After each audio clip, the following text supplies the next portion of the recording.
Hello, today on Online for Authors, I'm chatting with Mike Trigg. He's the author of Burner, and he's here to chat with me today about artificial intelligence and its impact on authors. Welcome, Mike. Thanks, Terry. Great to be on the show. I am excited to have you. So let's just do real quickly a little bit of background about you and why it is that you feel like you can talk to us about AI. Yeah, happy to. So before becoming a full-time author, I spent over 25 years in the tech industry. So I rode it through multiple waves of boom and bust. I live out in Silicon Valley, so I've been at every manner of tech startup, from small companies to big companies, everything in between. So the topic of AI obviously is one that everyone in Silicon Valley has been quite obsessed with for years. Yeah. I'd say going back a decade plus, I've been at companies that have claimed various forms of AI, but obviously it kind of had a zeitgeist moment where it jumped into the kind of mainstream for people with ChatGPT and other what are referred to as generative AI technologies. And so I've sort of seen this from both sides. I've been an advisor and an investor in AI-based companies. I've been a senior exec at AI companies. I've incubated a couple AI companies. So I am not an engineer. I should give the caveat. So I don't really speak the technical details, but I'm quite well versed in the technology, what it can do, and sort of the ethical limitations of it. Right. And then I've seen it from the other side, right? So as an author, I've sort of seen, watched with everything from fascination to horror. I think probably many authors would express around this technology and as it's evolved. And I've done some guest columns and things on this topic. Right. So the reason I really wanted you on is because I've just noticed in general that when you have a group of authors and you bring up the topic of artificial intelligence, immediately there is tension in the room. And there are people who are all for it. There are people who are all against it. And there are a lot of people swimming around in the middle who aren't real sure where they stand or if there is a place to stand. Like they're not even sure, like what some people, it's not that they don't know what it is, but they don't know what it can and can't do and should and shouldn't do. And they just feel a little lost by it all. There's a lot of fear around it. And it's just kind of hard to grasp. So let's just kind of start almost at the beginning and say, like, what is AI? Like, if you had to give a really quick definition, what is it? And then what is the positive things about it? And what are the negative things? Like, what do we need to understand about it? Yeah.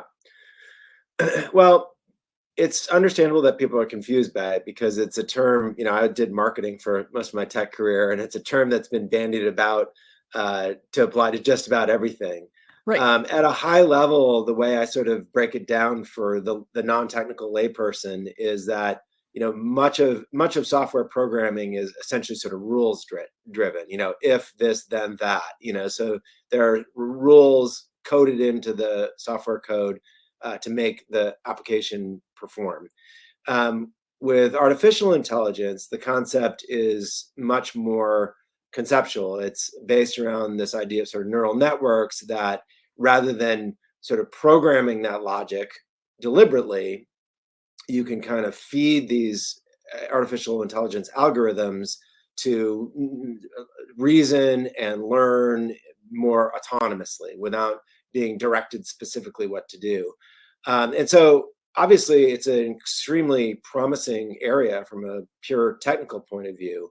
And again, I think what's really captured the public's imagination about this is just sort of how quickly the technology has evolved. I think that, like anything, this has a little bit of that, Terminator moment where you look at it and you're like, wait, is this getting smarter faster than we are? And is it going to sort of spin beyond our control? And the machines are going to take over. I think it's all very fascinating as it pertains to the world of generative AI and writing in particular. The basic concept of artificial intelligence is that it ingests data. In this case, that data is the written word from just about any source that it will gobble up. And it can then, the algorithms can start to understand language, can start to infer meaning, can start to answer questions. And, for anybody who's played with ChatGPT, and I would certainly encourage everybody out there to play with that and other generative AI platforms to kind of understand how they work. But the basic mechanism is you give it a prompt and it gives you something, some written content back. And sometimes that can be humorously bizarre, the output. But sometimes it can be startlingly good and accurate. And so that's kind of the lay of the land and broad strokes what the technology means. Right. So I know that there have been a lot of people that are distraught that, like, ChatGPT and others like it have gotten a lot of their input from, say, authors' books who did not give permission for their books to be part. And so that's part of the lay of the land that people are a little irate about is, they feel as though their art, their creation has been taken away. Right. And used. So what do you think about that? Where's your... I think it's a very understandable reaction and very defensible reaction. I have no issue with, in fact, my publisher put into my books a disclaimer that this book shouldn't be used for training AI algorithms and everything like that. So that is a concern, and it's a valid one. That said, there are copyright laws in place in the United States already, right? And so when I get to sort of practical terms of, well, what does that mean? How would we rectify that beyond sort of do not crawl my book? Right. It's a little murkier, right? I mean, yes, it ingested your book along with millions and millions and millions of other books and websites and emails and content of every kind, newspaper articles. The weird thing in some respects about some of these AI engines is they are indiscriminate in their consumption of data, right? They want as much data as they possibly can. And I've even said, maybe somewhat flippantly, I want my AI algorithm to be trained on the best literature in the world, right? That is useful and hopefully will result in it providing better content. I'd rather have it be trained on that than, Russian chatbot misinformation, right? Like, and so, I think that's perspective one, is that there's just so much data that it doesn't really affect anyone. Any one input is sort of a grain of sand in an ocean, right? Perspective two then therefore becomes, well, how would you fairly compensate or remunerate the author for that ingestion? It's like, I don't know, here's your 1/3 of a penny compensation for that crawl. It's just becomes kind of impractical at that scale, even though, again, conceptually, I get that it's frustrating and off-putting. To me, the more alarming part of that is again, not on the input side, but on the output side, right? So if you said, write me the next Colleen Hoover novel, well, that's obviously a much different thing than just being trained on Colleen Hoover's books, right? And so I think, and again, I'm not a copyright attorney, but I think for the most part, copyright laws apply. You couldn't do that as a human author. You therefore can't do that as a AI author. Right. So I guess it's kind of a middle answer. I get the concern. I think it's totally appropriate for authors who worry about that to flag their books as do not ingest. But practically speaking, I don't know what a compensation mechanism would look like. And, I think that there's sort of laws in place that protect the most egregious examples of abusing that ability. Right. Absolutely. One of the big things I've noticed is like in book contests and things now, and you have to sign a statement stating that you did not use generative AI in your manuscript. And then I listen to authors who are panicked because they've used not generative AI, but things like an editing program that helped them catch errors and helped Right. them Yeah. flag the fact that they used the word pretty too many times and they needed some other words, or let them know that this paragraph was slow, or all of the things that we've gotten used to doing through programs. And they say, is this considered AI? Do I have to stop using, autocrit, or do I have to stop Right. using, and to me, I kind of laugh, because in my mind, it's like, well, no, obviously not, because it was an editing program. You wrote the words, and now it's no different than using an editor Yeah. who says No, to you the same thing.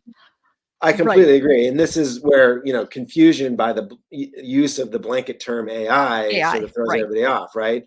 There are very, very different fields. I think that, there's probably a pretty clear line of demarcation, both, sort of culturally and technically, between generative AI and AI for other purposes. In fact, some of those things I'm not even sure correctly could be Or AI. classified as AI, right? Right. So um, you touched on, editing stuff. I have used myself in my audiobooks. I use a program that compares, the written word to the audio recording and flags discrepancies, right? And Right. it's incredibly efficient for me, instead of listening to a 10-hour book as I read it, to go find those areas and say, more often than not, there actually were not discrepancies, but it helps me catch those areas where Those that are. Right. those that are, exactly, and much more efficiently. So, I really do think of it as a set of tools, right? Like, there are a bunch of things. It's almost like, I don't know what, I'm thinking of an analogy off the top of my head, but like, are all electric tools, that, like a hammer and a drill and whatever, are all, they all use electricity, but you can certainly discern differences between those tools. And that's kind of similar with AI. They all may use AI technology, but the application of the tool is very different. And in fact, in sort of my other hat as a technologist, I always really very much prefer specific AI tools over general AI technologies, right? The tool is only as good as the problem it helps you solve as a Right. user. And I think Right. there are going to be many, many areas for authors where they can leverage AI as a tool to help them be more efficient in their writing. And it's going to introduce some sort of gray areas. And I do think there are some, I would submit, perhaps sort of overreactions negatively to saying thou shalt not use any AI. That would be sort of like saying in 1998, thou shalt not use any of the internet. It's like, well, Yeah. Yeah. okay, it's kind of part of life, and it's going to affect the industry. And denying that, or trying to keep it in some box, or being unable to discern between different applications of that technology, is sort of hard, impractical, and hard to do. Right. Right. I think part of the problem, at least for me, as I'm thinking about it, is I would definitely say no to write my next novel about. Right. And that whatever it spits out is now what I consider my novel. I think now we've gone too far. And saying never use any AI ever is too far the other way. But there's a lot of middle ground, and it's hard to know where is the line that you say, okay, this really is gone too far, and no longer is you as an author. And I think in my mind, I think to myself, did I write it? Right. Is it my thoughts, my words? Did I write it? And now, am I using AI to help me perfect in the same way that I would use a human to help me perfect? Yeah. Like, Or your own sort of prompts or stimuli, right? I think yeah, every author would admit to little things they do to inform their writing or perform research or other things. Like, names are a classic example, right? yeah, I go into the Social Security names database and I look at names and I get name ideas from that. There are title generators and name yes, generators out there for yes, authors that they can use. There are, all sorts of little things like that provide very useful prompts. In my last book, Burner, I did research like look at federal terrorism, domestic terrorism court transcripts, right? I looked Right. at articles about, online identity theft, things like that are always, are incredibly helpful for authors in making their writing authentic or just giving them an Right. idea. And so, I think for many authors, they will find that AI can sort of fill that, play that role in their writing, right? I don't think any author ever, any responsible author would generate something and not proofread it or correct it, right? Like the Right. technology simply isn't even at that stage where it could be trusted to do that. But how many times do you need to describe a dark alley, right? Like at some point you might.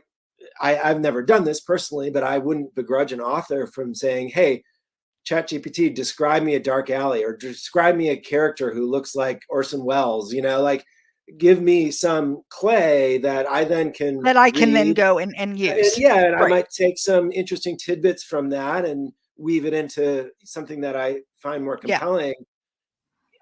I don't know. I mean, that might enter a gray area for some people, but I feel like that feels to It me might in a way, but I will do things where I do an internet search right. for, like, I've done that before where, like, a description of an extremely cold, dark day. And you read Yep. them and it's like nothing. And ooh, I kind of like that word. Right. Right. Or I Yeah. would have never thought of it quite that way. And then it gets you thinking in a new way. And I've never thought of that as cheating. That's just Absolutely. me saying I've not experienced something quite to the extent. I wonder how someone else would have said this is. Absolutely. And there are so many ways that technology is doing that. I mean, internet searches, one that I've done is visiting places I've never been, right? So if there are scenes in my book, I will go, in my first book, I had a scene in Lima, Ohio. I hadn't been to Lima, Ohio. So I used Google Maps and I did the street view and I walked the streets of Lima and I Yes. put Yeah. street names in there and descriptions of buildings in there. So is that cheating?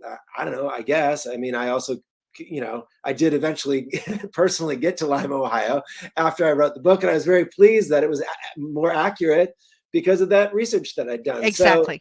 so Exactly. I don't know. I think that will begin to creep into, standard operating procedure for authors as just another form of the research they do. Now, there's certainly boundaries to that, right? I think, and to me, a big one is emulation, right? So if you are prompting in your question to ChatGPT or another engine to try to emulate the style of a particular writer or other kinds of things, that to me crosses a pretty clear ethical boundary of Right. no. You wouldn't, if you were working with an editor or ghostwriter or something like that, you would not ask them to go down that direction. Yeah, you would not say, "Hey, I want to be Colleen Hoover, so make sure Right. that my book sounds like hers." That's Exactly. yeah, Exactly. right. I mean, every author has a voice. That's arguably the part, the most copyrighted and dear thing to you as an author is your Right. style and your voice. And so that I certainly don't advocate. But I think, again, like I do liken it in many ways to the birth of the internet. It was a very scary time for authors then too. There are people who loved it, people who hated it.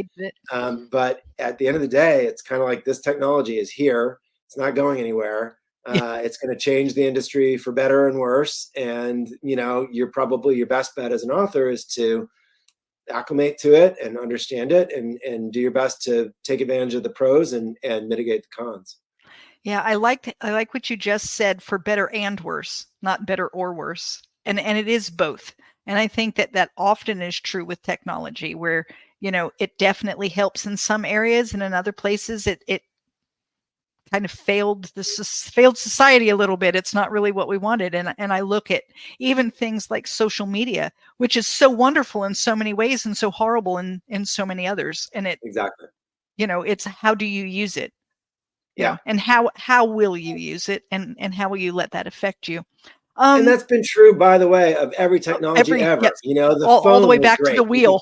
Yeah, we could call people, but we also got telemarketing scams, right? The Right. car was great. we could get to work, but it was also used for bank robbery escapes. Like Right. there's a little bit of, and this is kind of where a lot of technologists, defend or,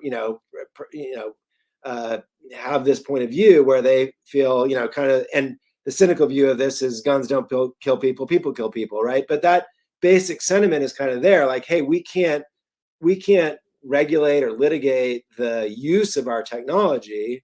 That's up to the user, and so you can't forbid things or make them illegal just because some people abuse them. Right. Well, and the truth is if that were the case, there'd be very little on earth we'd have, because people can abuse a stone if they want to. Correct. Right. Exactly. And so you have to really think about that. I know that initially my first reaction was definitely, oh my gosh, AI, horrible. I'm just, throw my hands up in the air.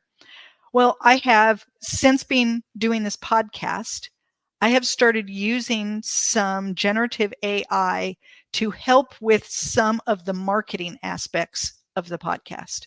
Mm-hmm. And I found one that I absolutely love, and it listens to the podcast, and in under a minute, it pops out a blog post. Wow. And that's cool. It takes what I've said, it's my words and the words of my guest, and it just kind of sums it up. And it'll say things like, here are like the 4 main points that came out in this, and there they are. And it's not that I couldn't have written it, but I'd have to go back and listen to it again, because when I'm in the podcast versus when I'm going to write about it, I'm in 2 different mindsets. Yep. I'm not taking notes as we go. And so I would have to go back and listen to it. So, there goes amount of time. And then I'd have to take my notes on it. And then I would have to write it up. And it's not that I can't, but in a minute, it's done for me. Yep. And then I can just pop that into my blog, and I don't feel bad about it, because it's my property. The content. And I chose to use my property this way. Yeah. And so I now have a different feeling about it. I try to look at it as, is it something I can do on my own? I'm not stealing anything. I don't feel like I'm out there stealing. And like, it saves me a mountain of time. Yep. Yeah. And I think that's an outstanding example, I think, of, a way that an author can leverage tools like this in a very beneficial way. I completely agree with you. I don't think that even nudges against any ethical concerns or boundaries, and yet it's an incredible time saver, and I do think that, that's my point of view overall about AI, is that it will be incredibly positive. Its net effect will be positive.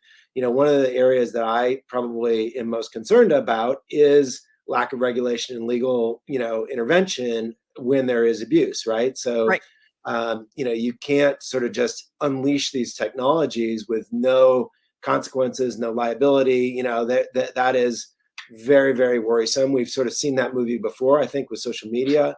The famously Section 230 of the Online Protection Act, makes social media companies face no legal liability for misinformation and lies and fraudulent content on their networks. And I think that's really opened up the floodgates on that kind of abuse. With very anybody can say anything and they don't have to worry about it. Right. And there's no liability risk.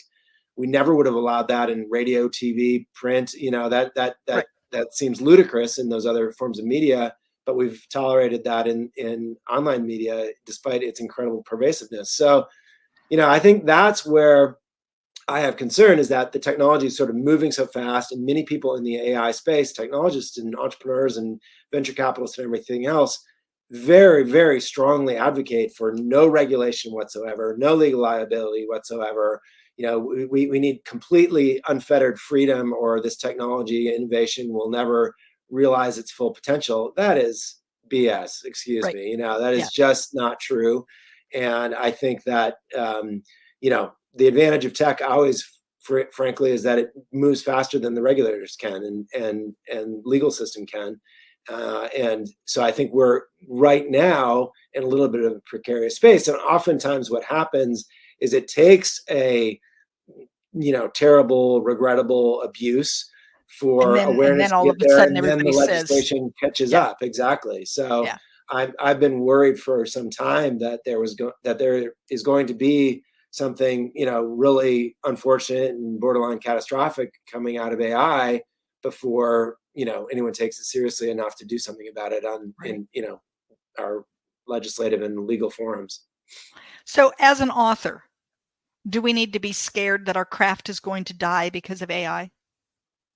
Because that's something No, I'm hearing people, it's the end of authors. There will be no more authors. AI will write everything, every story that you read, all the books in the library will all be written by AI, and human authors are going to be no more. yeah. There too, I understand the origin of that concern. I think it's uh, you know, an exaggerated worry, I guess I'd say. Um, People, that will happen to some degree. I mean, there will be a lot of content that's generated. I don't worry about it putting authors out of business. I think that every good author writes about the human condition, right? And AI as it exists today, and as I believe it'll exist for quite some time, that really is a struggle for it, right? It just does not present compelling emotional Yeah. connections for people. It's good at facts. Well, I shouldn't say it's good at facts. It's good at It can disinformation be. sometimes too. Yeah. Can be good at facts, exactly. But it's very bad at that nuanced emotional language that great authors do so well. And so I don't worry about it too much from that perspective. Where I do worry about it, and I wrote about this on Writer's Digest, is just more content proliferation, right? I mean, I think as authors, we all already struggle in an industry with, I don't know the exact number, but roughly 2 million new novels each year, Yeah. thousands of new novels every day.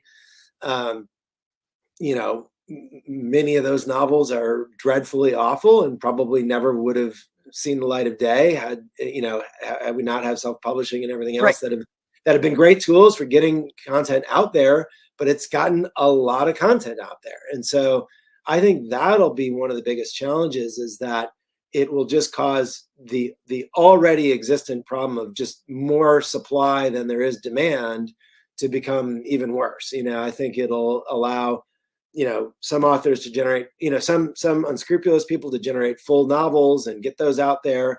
Some authors will leverage it, to do 5 novels a year instead of their normal pace of, a novel or 2 a year or whatever it might be. And that will just exacerbate this challenge that I think readers have of like, there's just too much stuff out there. And what's worth reading? And what's worth reading? Now, Right. I happen to believe that markets do a good job of correcting themselves, right? And so if there is a oversupply and an under ability to decide what is interesting, why couldn't AI tell me as a reader, hey, I think you'd like this novel? Like, it can ingest a lot of content and Right. identify similar themes and trends and other kinds of things that I could never do as a human reader. And so, I mean, Netflix does it right now because you does it watched right now. so and Exactly. so. Because you watched this, you might want to watch these other 15 things that we have available for you, right? Correct. Yeah. Correct. So, I think there are benefits to AI on the consumer side, or I'll call it the demand side versus supply side, that will be helpful, will be useful to people. Yeah. Yeah. No, I definitely agree. So you've got 2 books out, Burner and Bitflip. Do either one of them deal with AI? Yes. So they both do a little bit. The first book, Bitflip, was somewhat semi-autobiographical. It's about an executive at a tech company who discovers possible fraud. It is an AI-based company, and I wrote it that way because everything in Silicon Valley pretty much is an AI-based company at some level. Yeah. So it just felt authentic. In fact, I named the company Ainetu, AINETU. So there was definitely sort of a nod to it, but that wasn't a major theme, I wouldn't say, of the story. Okay. In Burner, my second novel, which I'll hold up here, there we go. Oops, I can never quite get it right. Yeah, I know. I do the same thing. It's like, where am I? Where am I? It picks these themes up a little bit more. There's no AI chatbot that's destroying the world or anything like that, but it gets into it. It's a story about a online political movement that really spins out of control, and it delves into topics of sort of toxic online culture, misinformation, disinformation, manipulation of users, extortion, commission of crimes using those sorts of technologies. So it kind of looks at the tech underbelly and paints, I think, a pretty maybe scary but realistic picture of how those are being exploited today. And so it delves with it more. The book I'm writing right now goes a degree further into it. It's based on a massive internet and mobile phone outage across the country that turns out to be sort of AI driven under the covers. So I think about this topic a lot. I think that there's a lot of fiction writers, that AI will probably supplant nuclear weapons, Yes. So, you can see trends, and you can go through. And like you said, when nuclear weapons were the things everyone was afraid of, right, then, that became the thing. There's been quite a few books recently that have a COVID vibe to them. Yeah. Where you've got books. some huge virus of some kind that's, wiping out the world, right? Yep. And you're right. I think AI is really going to start showing up as a main player.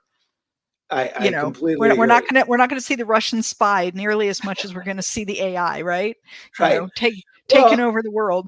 I mean, it's a compelling story, right? I mean, going back to 2001 Space Odyssey and Seriously, Terminator, yeah. I mean, there have been just some great books about, this has always been, I think, humanity's struggle with technology. We always fret about these things. It's going to make us obsolete. It's going to, take away jobs. And all these things sort of happen, but they also, all benefit humanity too. So, there's the ethical and moral dilemmas around this are rich soil for authors to be writing about. Yeah. So your opinion, I just have to know, is AI going to take over the world? Like, are we going to get to the point where the machines are smarter, more capable, and then they like start controlling us the way they do in the books? Is that a possibility? I don't have sort of a doomsday view of it, but I do think it will take over much of the world, right? And I think that you can look to past technology trends as indicators for what will happen with AI, right? I mean, we all carry in our pockets a CPU that would blow away any computer in the 1980s, right? And it's just normal for us, right? Data's at our fingertips all the time. We talked about the birth of the internet. Software is ubiquitous in modern culture. We literally couldn't have modern society without these technologies, right? And so, which is, by the way, my next book, a little bit of the premise, right? We all get sent back to the early 90s effectively. But I do think that AI will be woven into everyday life. Yeah. Ubiquitously, right? It will just be there all the time, like electricity, the internet, mobile phones, pick your technology of bygone eras. And that will create profound change. I think it will. I think there are very interesting questions about how it's sort of, I mean, there's a lot of research has been done about mobile phones and how they're literally sort of rewiring our brains. Social media is another example of that. I think AI will have really profound effects on us as humans, how we think, what we sort of retain for our own logic and reasoning, and versus what we sort of outsource to those systems. But I don't subscribe yet to the belief that AI is sort of taking over the world. I mean, I think that at the end of the day, we can always unplug the machine, right? Like there's a little bit of control that we continue to exercise.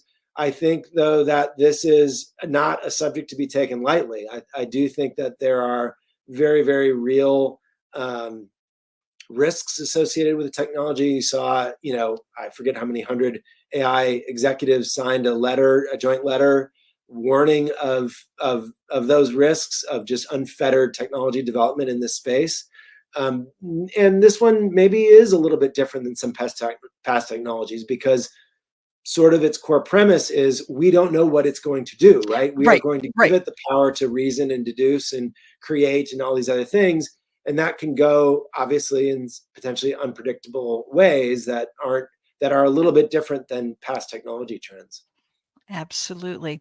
So, hey, everyone, if you want to keep this conversation going, head on over to Novels and Latte book club on Facebook. I am going to have a post there, and Mike has offered to give away a physical copy of his newest book, which is Burner. And so you want this, he'll sign it for you. And so head on over there today. Mike, if someone wanted to get in touch with you, talk with you a little more about this idea of AI, or talk with you about your books and the things that you're writing, and how you're incorporating that technology, how do they get in touch with you? Simple, MikeTrigg.com. Mike, as it sounds like, and Trigg with 2 G's. That is my author website. It has information about all my books, information about media appearances, events. I mentioned the guest column on Writer's Digest and Literary Hub and other places where I've done content, and then my own blog. I've written about this topic pretty extensively there as well. So, that's kind of your one-stop shop. You're clearing, yeah. Okay, and I'll have those links in the show notes.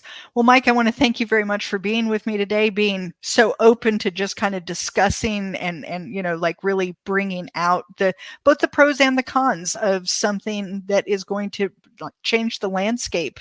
We're right in the beginning of it. These are the kinds of things that grandkids will sit around and say, "You remember a time before AI?" That's right. So I want to thank you. My pleasure, Terry. It was a great conversation, and I really appreciate you having me on and talking about these pressing subjects, as you say. Thank you so much. Thanks. Thank you for listening to Online for Authors, where I, Terry M. Brown, author of character-driven fiction and host of the podcast, introduce readers to characters they'd love to invite to lunch. Tune in next Tuesday for another podcast episode.